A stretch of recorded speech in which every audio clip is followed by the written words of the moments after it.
his flow is terrible. Yeah. Like, the verses are pretty much, I am sad that you are dead. Maybe if you hadn't been shot, you wouldn't be dead. And now I'm in my bed, and I'm crying because I'm sad that you are dead.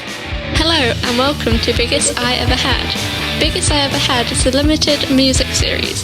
Each Tuesday, Dan and Dave examine a song from the top 25 biggest singles of all time. As they are based in the UK, they only look at the top 25 biggest selling singles in the UK, and not necessarily worldwide. The official charts company issues as data for any placement of a song in the ranking. All information is correct at time of recording. Listener discretion is advised. The views and opinions expressed are that of Dan and Dave, respectively, and do not represent the views and opinions of anyone else. Dan and Dave are not affiliated with the official charts company, nor any related music or media company. Profane language is used throughout, and this podcast is not suitable for minors. Boom! Hello. Hey, Dan. Hello. Episode 2. We've made it. We're no longer got one episode. No. At the very least, we'll have 2. We are now a multi-episode podcast. We are now a multi-episode series, is how I describe it. Now all we need is sponsors. If you do know someone who wants to sponsor this... And I will endorse anything. Yeah. I have no shame. Or morals. Or morals, yeah. From hemorrhoid cream to some sort of sketchy tax avoidance scheme. I'm really not bothered. You know, it's fine. You know, you're like, well, this money might be diverted towards funding, you know, militias in the Middle East. I'm like, look, I'm not endorsing where the money goes. I'm just endorsing the product. ISIS cereal. Yeah, exactly. Everyone has a celebrity. Everyone cashes in. I would say we'll cut this bit, but let's not. Let's not. It's natural. We'll listen to it when I've edited it, and then we'll see whether we want to keep it. Yeah. Well, best intro ever. Anyway, welcome back to, hopefully you listened to the first episode, but if not, welcome to Biggest I Ever Had, podcast with Dan and Dave. What we do is each week we look at one of the top 25 biggest selling singles of all time in the United Kingdom, and this is episode 2. I'll Be Missing You by Puff Daddy, Faith Evans, and 112. That famous band, R&B group. That's what Wikipedia says. Okay. We're not going to be spending much time on them. Weirdly, one artist dominates this entire episode, but there's another artist who isn't on the song, who arguably their shadow is over the entirety of the song. Very large shadow. And that person is obviously the late, great, Notorious B.I.G., also known as Biggie Smalls, also known as Big Popper, and he does love it when you call him Big Popper. He does love it when you call him. Recently, his crown got sold for about £300,000. Wow. Yeah, there's a famous picture of Biggie Smalls wearing a plastic... I was disappointed to find out it was a plastic crown. But he wore it during a photo shoot not too long before he got killed. Spoiler, for those that don't know, Biggie is dead. We will go into that later on. But one thing I am very conscious of sort of talking about is, although, I mean, I don't know how your opinion of this song is, I absolutely fucking hate it and think it's shite. But one thing I don't want to take away from is, though I might hate the song, that doesn't mean I hate the intentions behind the song, nor do I want to come across disrespectful to a man that, I mean, he's been dead for almost 25 years now, but I also don't want to be disrespectful and think that I'm going, oh God, that you're just making fun of somebody that's dead. You know, he's got a widow, he's got kids. Yeah, no, I get that. Yeah. But I can still rip on this song, but I at least want to acknowledge that and let people know. Anyway, so that's my opinion of the song. What do you think? So, I don't love this song. Okay, well, that's good. We're not disagreeing, at least, because I would find it very difficult to go to ground for this song and defend it. I mean, it's not offensively bad, but it's bad. It's not great. It's really not great. The rapping, the writing is particularly bad. We'll go into that when we talk about the song. I think, first of all, I just want to give a bit of introduction to these artists, because unlike the first episode, I think everybody knows who Adele is. I doubt if people know who any of these artists are, they know who Puff Daddy is. Definitely, yeah. But probably unlikely Faith Evans, and certainly not 112. And I am pronouncing that right. You probably see it written on the podcast as 112. 100. Or 1112 or 112. 112. No, it's 112 is how it's pronounced. And I don't know why they decided to pick the most, because I can guarantee they've gone through their entire career with people pronouncing their name wrong. But anyway, I'll start with, so the main artist on this song is Puff Daddy. It feels weird calling him Puff Daddy because he's not really gone by Puff Daddy for quite a while. He has multiple names. P. Diddy, and for a little while he decided, and some people think it was just a troll, he changed his name to Brotherly Love and then back to Love.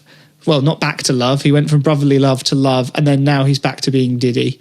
So I'm going to call him P. Diddy throughout this episode. I might slip into it here and there because my notes say Puff Daddy, but I know him as P. Diddy. The majority of my lifetime, he's been P. Diddy. He also weirdly, a few years ago, decided to come back as Puff Daddy, as if like Puff Daddy was like a Slim Shady like rap alter ego. It's the same person. You just decide to pick a different name. Like if Eminem is like, hey, I'm going to do an album with Slim Shady, people are like, oh, cool, yeah, it's a character Eminem you play. as Slim Shady. Yeah, it's Eminem as. You're just changing your name to try and get some weird brand recognition of a thing that nobody cared about in the first place. But yeah, so that's the first artist. I'll go into him. Obviously, then there's also Faith Evans and 112, but the main focus, for those that don't know, he was a big deal. He was, yeah. But I kind of find it strange that when you go on his like Wikipedia page or you look up anything about him, the first thing it says is rapper. Yeah. Because he's not really known for rapping. He did rap. Yeah. But if I was to think of like a modern equivalent, I'd say DJ Khaled. He was more of like a catchphrase and somebody that was there than like some big musical genius.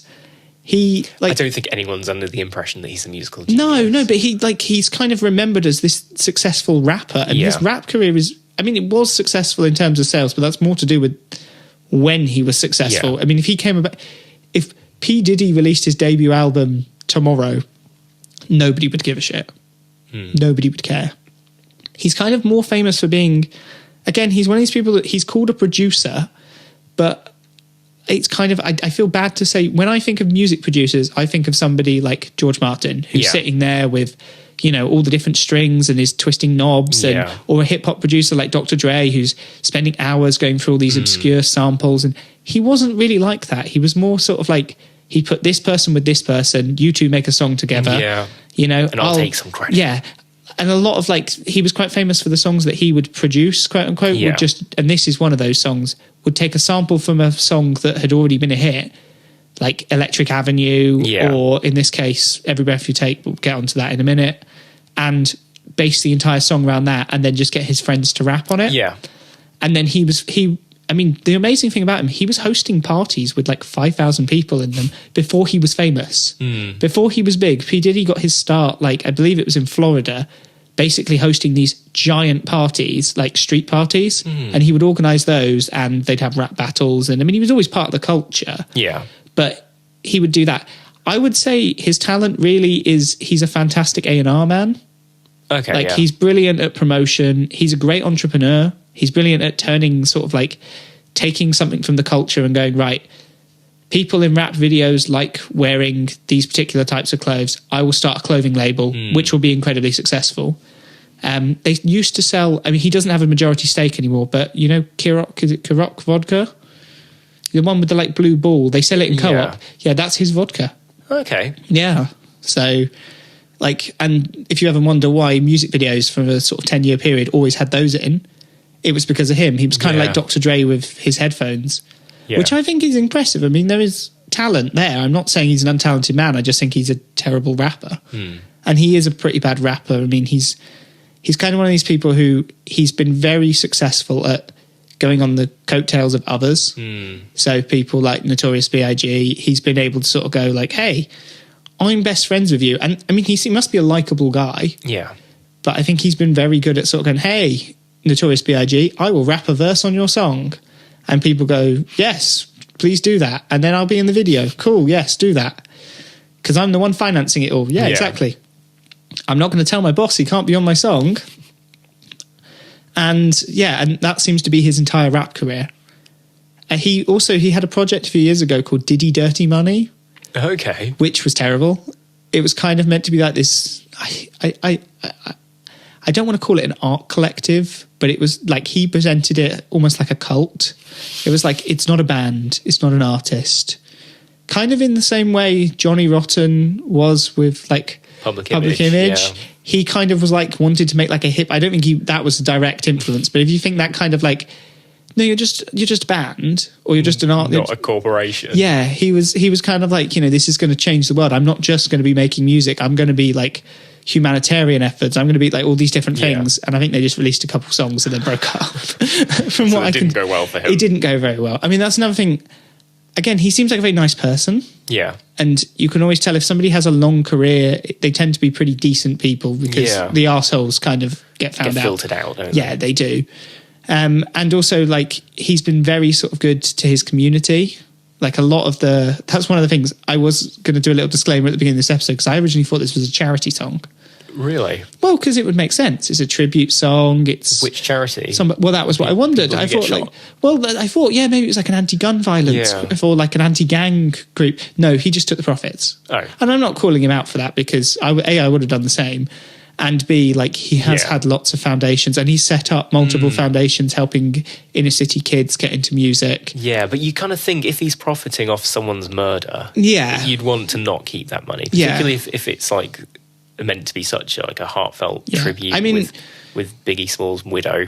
Yeah, I do. I mean, I don't think there was like a malicious intent, but I think nowadays maybe we've become a bit more savvy to that kind of thing. That if he was to release, if Biggie Smalls was still alive, got shot tomorrow, and then he released this song, there would be people going, "Is this a charity single?" I don't think it was quite. I couldn't find any controversy or people questioning like, why was P Diddy just made like huge amounts of money off this? Which he did. And again, I'm sure he probably directed that money into his other charitable efforts. And I don't want to like make him out to be some money grabbing evil person because I don't think he is.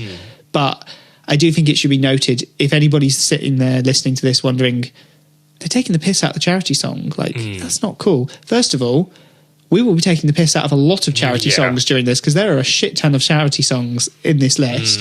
And I have no qualms because if it's bad music, it's bad music. I don't give a shit why you wrote the song. If you wrote a bad song, you wrote a bad song. Otherwise, people like Cliff Richard would be like the best artist. Yeah, exactly. And second of all, a little shout out to my granny there. She's probably not happy by that comment. Oh, really? She will be listening. Oh, dear. But, and second of all, like, I would at least acknowledge that it goes to charity. So this didn't go to charity. It's not a charity single. The other two people on the artist, Faith Evans, I think you mentioned it. She is the widow of Biggie Smalls, but I feel a bit bad, like, defining her by that. She has had a very successful career in and of herself. Yeah. She was signed to Bad Boy Records, which is P. Diddy's record label. She was signed before Notorious B.I.G. Yeah. So that's how they met. They got married after 8 days of meeting. Wow. But they stayed together for multiple years, so, So it worked. It worked, yeah. Up until his death. She's from New Jersey originally, and she's had success herself. I mean, I don't think particularly huge success in the UK, but then she's not a UK artist. No. It's a bit like saying the Jam were unsuccessful because they never had a hit in the US. That's not their target demographic. That's not their market. I wouldn't in any way say Paul Weller isn't successful because somebody in LA doesn't know who he is. So, yeah, I don't know much about her, but I know that. Yeah. And I think that kind of gives you a brief overview. I think you can quite clearly understand why she was picked for this song. Yeah. And her vocals are the only thing I like about it. They're the redeeming feature, really. Yeah. I think it helps that she's singing the chorus, though. Yes, yeah. But yeah, she can sing, and I don't want to in any way take away from her talent. She sounds like a very talented woman. Oh, definitely. And I wouldn't want to tear her down. I understand why she was on this, and I'm sure she has no regrets about being on it. And why would you? Because of all the money. Because of all the money. I mean, that's something she would have got a significant cut. So I guess arguably it does still go to Biggie's family. 112, I couldn't find much on. I mean, they have a big long Wikipedia page, but I was kind of bored by it. They're not the artist. I mean, they're the third credited artist on this song. They're an R&B group. They're from Atlanta. They're most famous for doing this. They've done other things with P. Diddy. What more do you need to know? I mean, this song wasn't a hit because 112 were on it. No. Yeah, and that's what this podcast is about. Why are these songs successful? Yeah. And I think I can categorically say 112 is not one of the reasons this song was. You could have picked any R&B group. Yeah, you could have. If they did a competent enough job, we'd be talking about them right now. Yeah. So, yeah. So if you think I'm sort of glancing over one of the 1/3 of this song, or even 2/3 of this song, like in terms of the artist that made it, that's why. So they didn't contribute to the writing? Oh, no, I'm sure they did. I mean, I couldn't find a detailed, like, we went to the studio and this person did this and this person did that. I can't find anything of that. I mean, they were involved in the writing and the production, but this is very much a P. Diddy song. Yeah. He was the one that spearheaded the idea. He was the one that came up with the concept. And his career seems very much like that's what he does. He's the person who sort of walks into a room and goes, right, everybody, I've got this idea. Yeah. And everyone works for him and they do it. He's like a facilitator. Yes, he's a facilitator. Well, he's a producer. And I think he's more like a movie producer than a music producer. So, and I think that's why he's been so successful, because he's kind of taken elements of that, but recontextualized it. I mean, to have an incredibly successful music career, and he has had a successful music career, whether it's been good is a different thing. He has had, multiple hit songs. This is his biggest song. Yeah. This is kind of his signature song. He won a Grammy for this. That's shocking. Yeah, but I think it was like rap duo performance or something. Oh, okay. Like that makes more sense. Some of the rap categories, you can tell the Grammys are run by white men who, like, you look through the people that have won some of the awards and you go, oh, you picked that person because you'd heard of them. Yeah. Because multiple times you've gone, that's a much better song. Yeah, but they probably never listened to it. But they'd heard of P. Diddy because he's very famous. A lot of the time they want the celebrities to show up to these things. Yeah. And they're like, oh, look, if I give P. Diddy an award, he will turn up. Yeah. Like, and then we'll get more viewers, more ad revenue. Yeah. And that's what the Grammys are. It's what any award ceremony is. It's not about giving out awards. It's about making money. And most of them are pretty upfront about that. So, so he was kind of the spearhead behind it. I'll give you a bit of sort of background about the song. Okay. So the song is called I'll Be Missing You, but it takes the melody from Every Breath You Take by the Police, which I don't like that song. I don't like that song. In fact, I might like this song better than that song. I don't know if I'd go that far. I hate Sting. And this song became a huge point of contention and is, some people say, part of the reason the Police took so long to reform. Andy Summers, who is the guitarist from the Police. Now, this is a Sting song. Sting wrote this song. I mean, not the majority of the Police songs, but a large proportion of the Police songs were written by Sting on his own, and then he'd take it to the band and they would take his melody or his chord progression and, like, you know how bands work. However, Andy Summers wrote the guitar line, the dun dun dun dun dun. Yeah, he wrote that. So obviously the lyrics and the basic melody was Sting. Now, that wasn't normally an issue when the song came out because it was still credited as a Sting song. So Sting always got more of the royalties from Every Breath You Take than the other two members of the band, but it wasn't a big issue because, like I said, it was his song. Yeah. Fast forward to the year 97 when this song came out. I think 97. I think it charted in the UK 98, so it might have come out slightly earlier. Biggie died in 97. It might have been 97, 98. It's one of those sort of, I don't know, the exact date that it came out. This song comes out. It's a huge hit, particularly in the USA. Andy Summers was living in the USA at the time.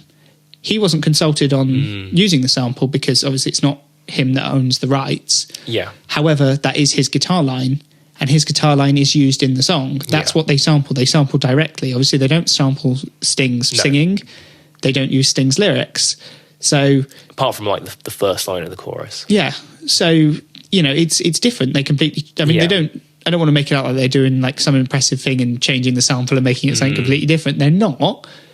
It's a blatant sample. Yeah, it's a very blatant sample. But the bits that Sting always argued why he got more money for Every Breath You Take, they don't feature in this song anywhere near as prominently as Andy Summers' guitar line. It didn't go as far as a lawsuit. But Andy Summers has spoken publicly that they came to an agreement. Yeah.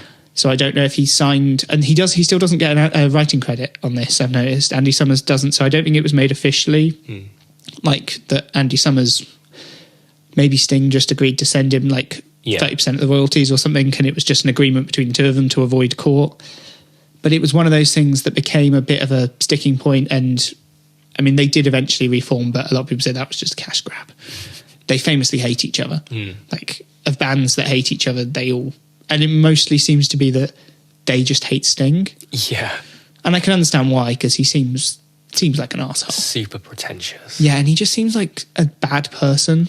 Like nobody seems to have in the same way, he's a good contrast to P. Diddy. Like, there aren't that many people have a bad word to say about P. Diddy. Yeah. Which makes me think he must be a pretty good person. Particularly as now that his star has waned, he's not a big... I don't think it would be controversial if, like, a popular artist out now came out, if Kendrick Lamar came out and went, I fucking hate P. Diddy. I don't think people would be like, well, Kendrick, your career is over. How dare you take shots at the great Puff Daddy? Yeah. So the fact that nobody's doing that makes me think... Yeah, and similarly, he's not so big in which it would affect their career if they came forward exactly. and said... So the fact that has never really happened makes me think he's just a good person.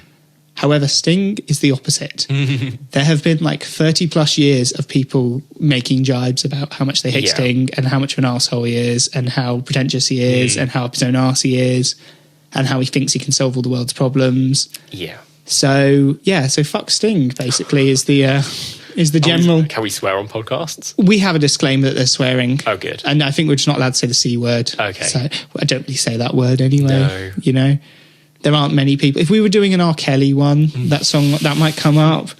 You know, thankfully, no one bought that. No one bought that. Well, I did think in large enough numbers. In large enough numbers, I think he is in the top 100. That's a shame. Yeah, but there's some weird stuff in there. Like it. I was surprised by how many rock and roll songs there were in the top 100. Yeah. Right back to the 50s. Yeah. Yeah, which I was surprised. But yeah.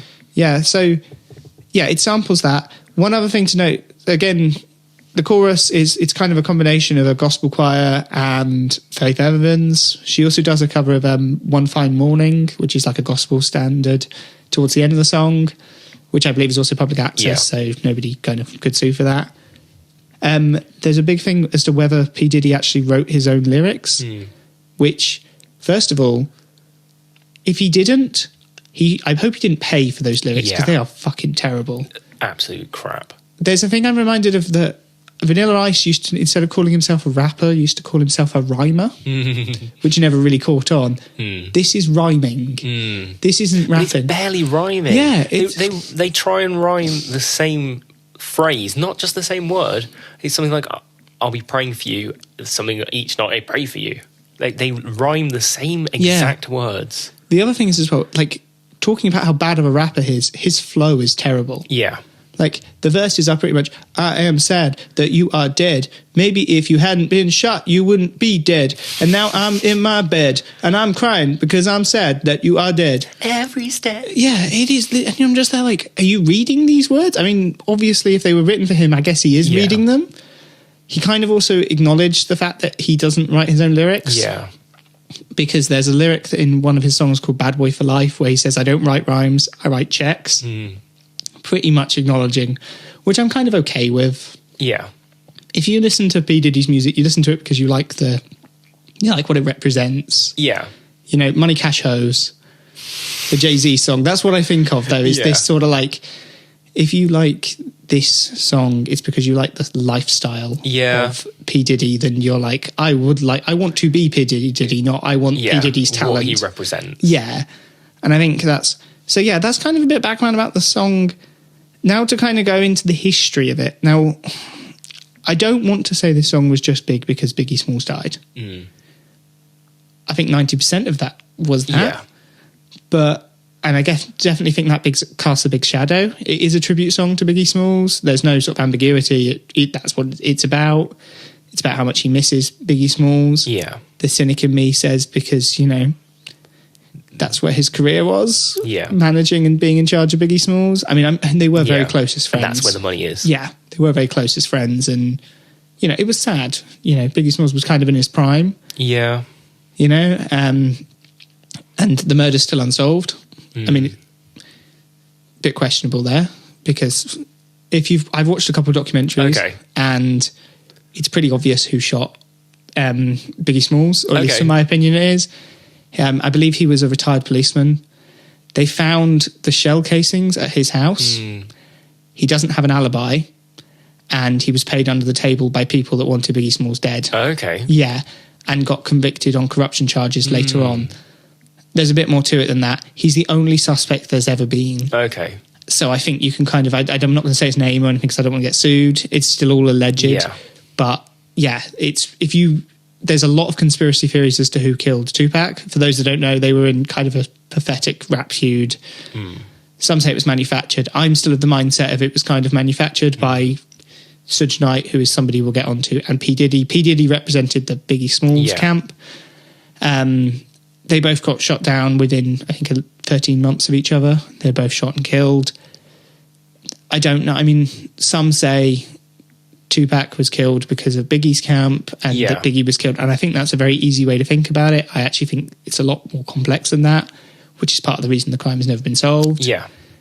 with Tupac, there's a lot of conspiracy theories. There's multiple different suspects. There's ideas that his own management want him killed. There's rumours that he was gang affiliated. Yeah. There's rumours that it was after a Mike Tyson fight that he just got into an argument with the wrong person. There's lots of rumours. With Biggie, it's pretty like there's this one suspect and they more than likely did it, and that's just how it is. So I don't want to say it's just because of him, but I think his death plays into it in two ways. Firstly, because it's a tribute song to Biggie Smalls. Also, I think there was definitely a shift. Hip-hop had kind of gone too gangster for mainstream, and not as in like it was too gangster. I think the mainstream had accepted people like Snoop Dogg and Dr. Dre and Ice Cube and Ice-T and all these sort of, gangster, quote-unquote gangster rap artists. I think after the death of Biggie and Tupac, the mainstream wanted something a bit more gentle, a bit more positive. Yeah. And I think that P. Diddy then had a sort of shortly successful career after this song, and his songs were always like, hey, let's just have a party. It was never like, hey, pass me my AK, I want to shoot some people. Isn't slinging crack on the streets really fun? Like it was never like that. Yeah.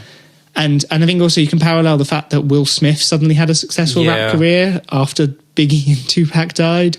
And I don't think that's coincidence. It was certainly like a big push to make it more mainstream. Yeah, and more positive, and like more of a message you can sell your kids. Sell your kids like, hey, work hard and buy a Bentley is a slightly better message than work hard and be dead by 25 selling crack, which again, I'm not criticizing. I love almost all of those songs. Oh, yeah.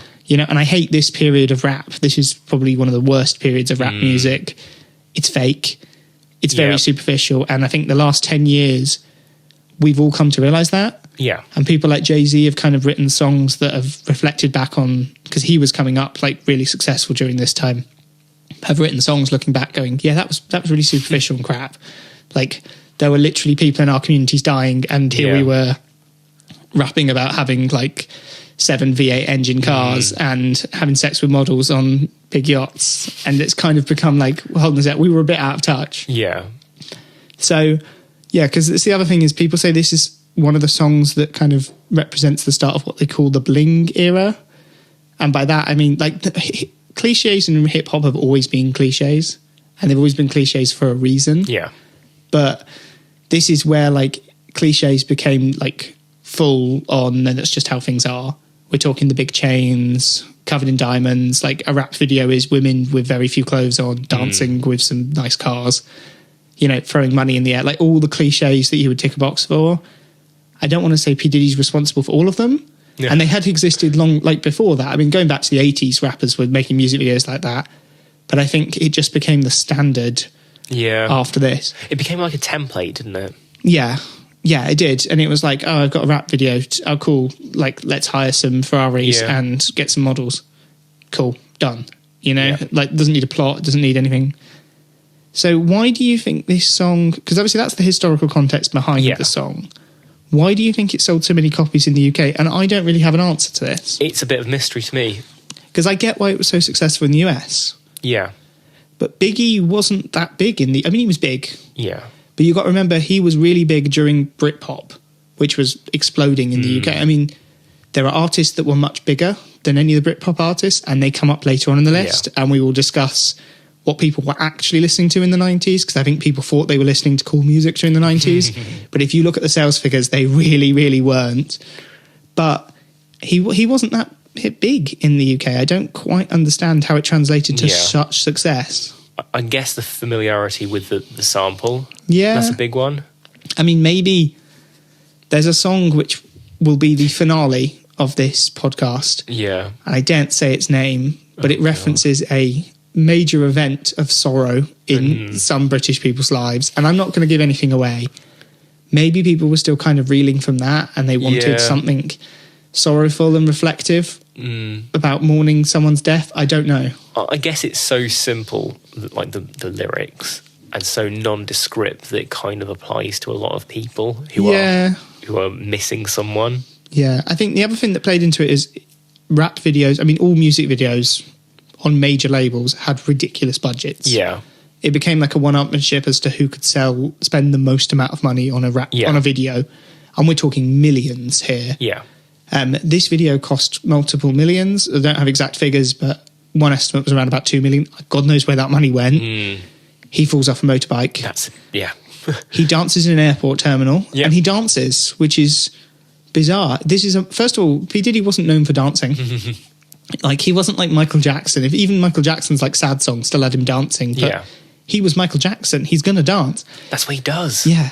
P. Diddy, like, he wasn't known for dancing. At the end, he does like a bad moonwalk and a spin. Oh no! And it's like, is this the sorrowful mourning moonwalk? Like, I don't quite get it. I don't understand why he does that.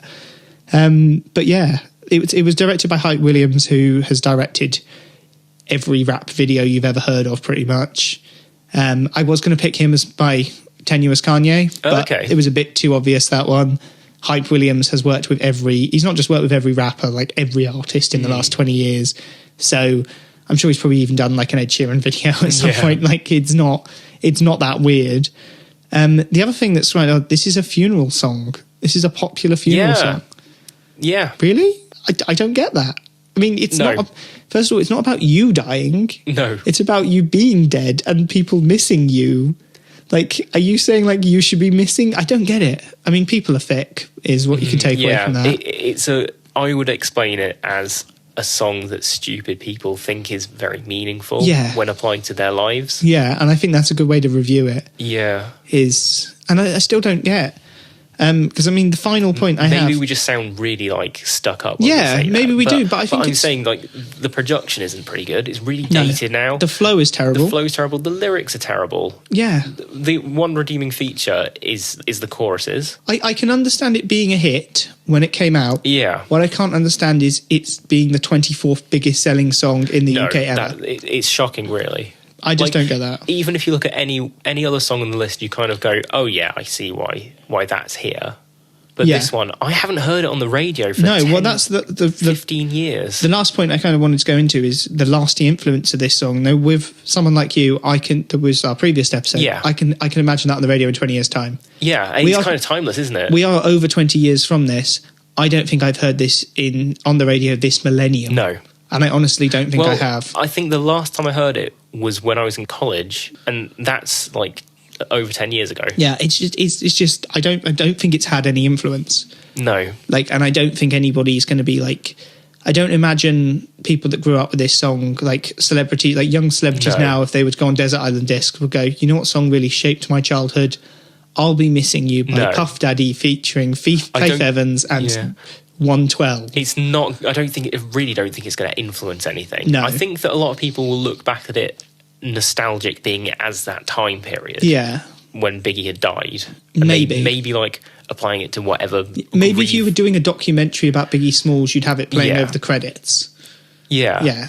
The only other thing is the thing is that so many people bought it that's got to have some relevance to them. Yeah. But when we go to our number one episode, which I'm kind of building up this, I'm glad it's going to be the finale because that's going to be an extra long episode. We will cover that because there's no way that anybody who bought that song still listens to it. I would hope not. One thing I would say that there has been lots of attempts to recreate this song, as in the success of this song. Yeah.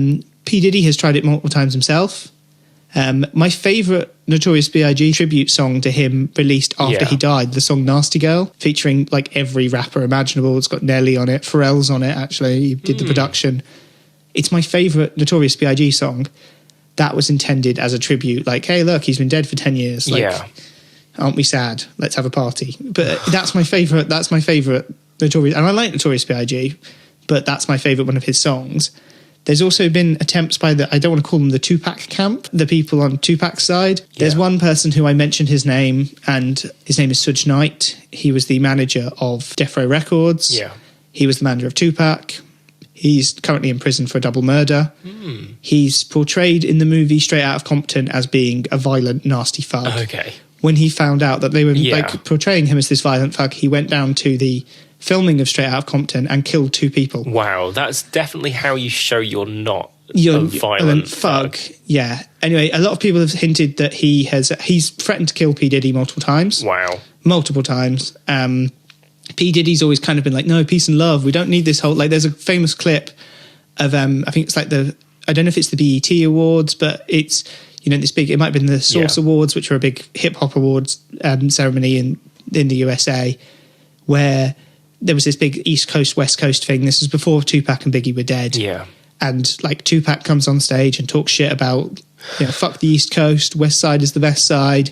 Suge Knight is like giving interviews like, I might kill P. Diddy today. Oh my God. Like, seriously, fuck that guy.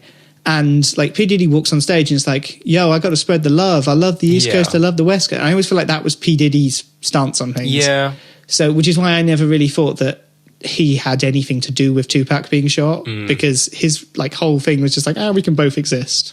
But that's the perfect cover if he did. If he did, yeah. He's not directly linked. No. There are multiple people that have come forward and said, P. Diddy gave me like $100,000 to shoot Tupac. There's never been any evidence, and I don't believe it. No. But there has, so Tupac's side, I don't know if it's directly been Suge Knight.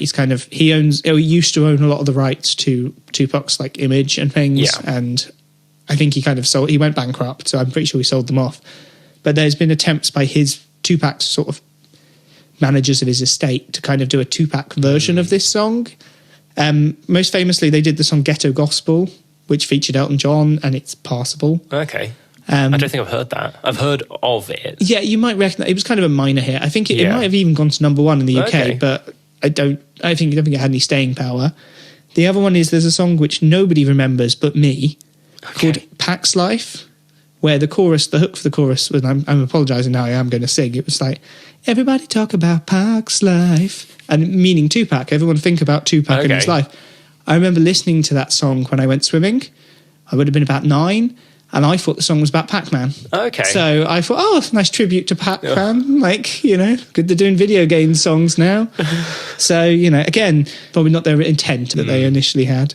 So, so I don't think it's going to have any lasting funeral. No. Maybe at a funeral you might hear the I'll Be Missing You bit, but I don't think many people are like, I need to listen to P. Diddy's like verses, because he is killing it. I don't think that's going to happen. But anyway, before we close out, I think it's time for... Tenuous Kanye. Tenuous Kanye. Always good. Again, this was a really easy one. There's quite a few cop-outs. I could just go, he's also a rapper, but there is a bit more to it. So they're actually known to be quite good friends, P. Diddy and Kanye West. P. Diddy seems like one of these people who's just friends with everybody. Last December, it was P. Diddy's 50th birthday, and Kanye was invited, as was Jay-Z. Yeah. Famously, at the time, they were kind of having a bit of a beef. Not Tupac, Biggie type of beef, more like... No one died. No one died. More like Jay-Z was kind of just tired of Kanye's shit, and Kanye kept bad-mouthing him on stage and saying, I know you got killers. So he was doing that. Anyway, supposedly, P. Diddy took him aside and like made them sort of hug it out and go, it's fine, don't worry about it. So that was it. And the other thing is he actually references him in one of his songs. Oh, really? Yeah, the song Highlights. I have to put a disclaimer, because the thing that he alludes to might not have happened, but I'm gonna go on the coach's head like some Diddy shit if he ever talked to my son like an idiot.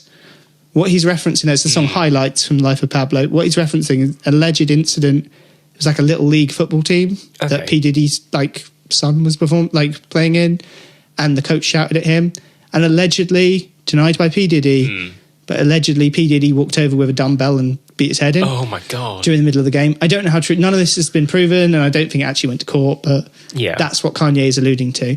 So that is, that's it really. End of episode 2. So lots of love for P. Diddy. Lots of love for P. Diddy. Unless he beat someone's head in. Unless he beats someone's head in or got Tupac killed. There's no evidence. There's no evidence. Kanye West's very, very disputable rap. Yeah. Well, it was reported in the media. Oh, okay, so there is evidence. There's no evidence. It was just reported in the media, and it was alleged. As we know, everything the media does is not right. It's not right, because you can't trust the fake news. You can't. So, so it probably didn't happen. But if it did happen, don't talk to his son like he's an idiot. No, because he's not. He's P. Diddy's son. Exactly. So, but anyway, ends our episode 2. You've been listening to Biggest I've Ever Had with Dan and Dave. If you did like this podcast, don't forget to subscribe so you get a notification when we upload our next episode, which is hopefully going to be Tuesday next week. If you really liked us, don't forget to leave us a rating or even a share. If you did have any feedback or suggestions as to how we could make this better, please do get in touch on Twitter at @biggestpodcast. And once again, thanks for listening.